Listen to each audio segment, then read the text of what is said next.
I bought this little honey, an Australian website called The Iconic. Le pliage, I think it means fold in French. I was worried the large would be too large, but I think she's a good size. You can fold it up and store it that way. So I guess this range is called green because it's got these little neon green bits. Inside it's black.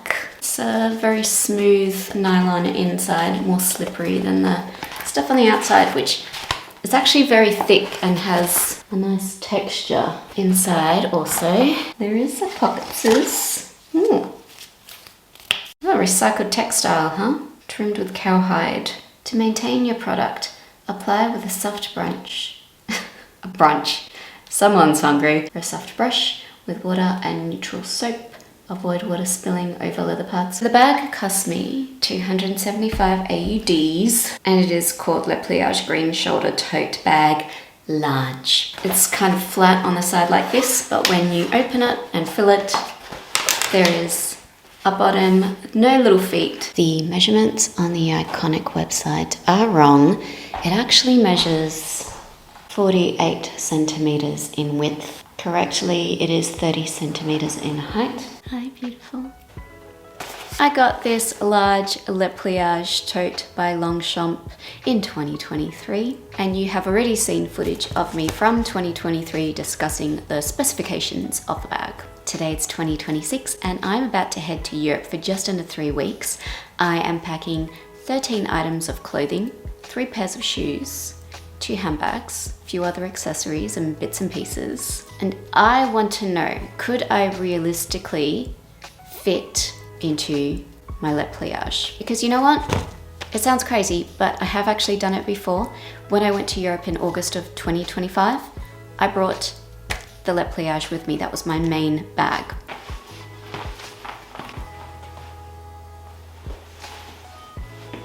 Now in saying that, the trip last year lasted only 8 nights, and this trip is going to be 18 nights on the ground in Europe. So I probably am bringing a few extra things with me this time around. I don't know if it's possible. I know it seems like such a tight fit to bring such a small bag as my main bag going all the way to Europe, but it was really perfect for the 2025 trip. And yes, even though everything had to really be crammed in there, I packed the kinds of things where it didn't really matter too much. There were so many benefits to having a small bag with me on that trip that it really made it worthwhile. It balanced out, you know, packing really light and packing really tight balanced out with the benefits of traveling with such a small light bag. On that trip, I traveled mostly by train. Once I was in Europe, the Le Pliage was really perfect for that purpose. I think when you're traveling on trains between cities and countries in Europe, up and down subways, up and down staircases on the train, so it was really, really perfect for those situations. It was easier having a lightweight shoulder bag rather than something chunkier with wheels, because the overhead lockers on trains, well, sometimes they're just not available. So sometimes it just needs to go on the seat, depends on the country and what kind of a train it is. It just made it so much easier to be able to put the bag on my lap if necessary.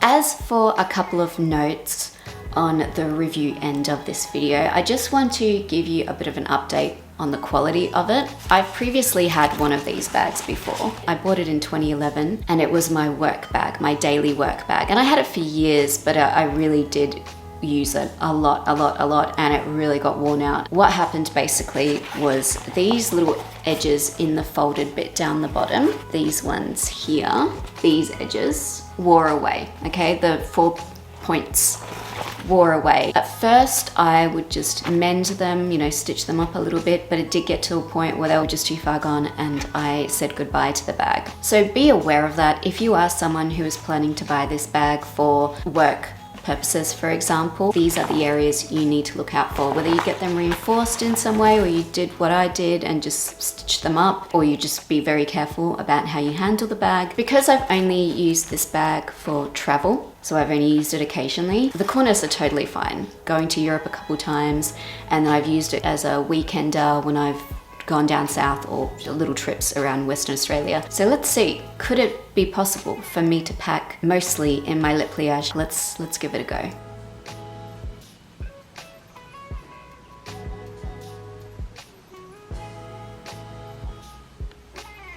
So this is most of what I'm bringing along with me. Let's see how much of it we can actually fit in here.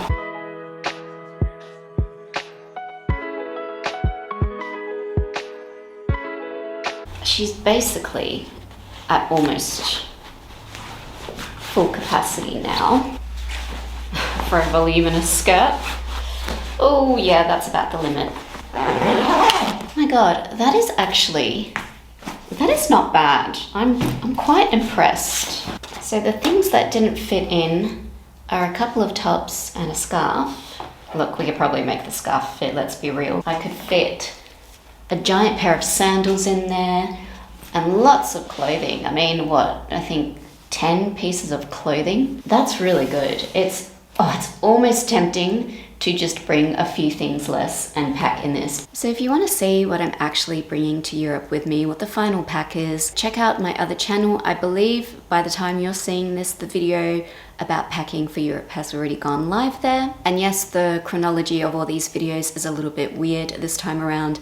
I am technically speaking to you from the past. Well, I mean, I guess I'm always technically speaking to you from the past. I'm speaking to you from before the other video was posted last week. Oh my god, this is so confusing. Okay, whatever, just check out my other channel. And if you want to know exactly what I'm doing and where I'm going, then you will need to join my Patreon community. A whole video will be going live there about the details of my trip. That video is coming soon. Well, as you can see, we got pretty close. I honestly don't think like we were too far off making it work. But aside from the fact that obviously it would be a very tight pack, I also am bringing clothes that are bigger, more voluminous. I kind of want them to have a little bit more space to breathe. So I think I'm going to bring my little carry-on, which is an underseat bag. I think the other reason for that is also because this time around I'm not taking many train journeys. This time around I'm getting lots of flights in between countries, and I think having a wheeled bag, a carry-on for a plane heavy trip is a lot more practical. I think a shoulder bag is great when you need to fit into tight spaces and move quickly,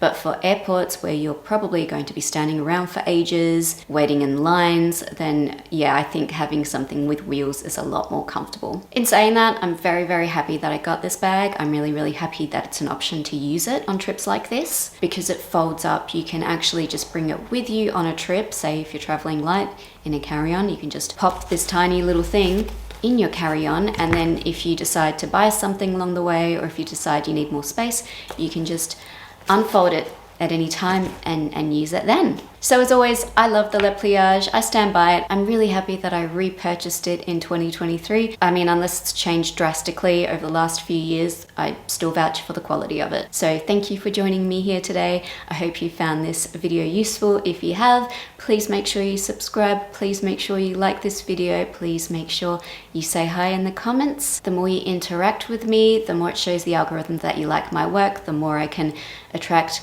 other audience members and brands to work with, the more I can continue to keep bringing you lots of content. Thank you so much for watching. I'll see you soon.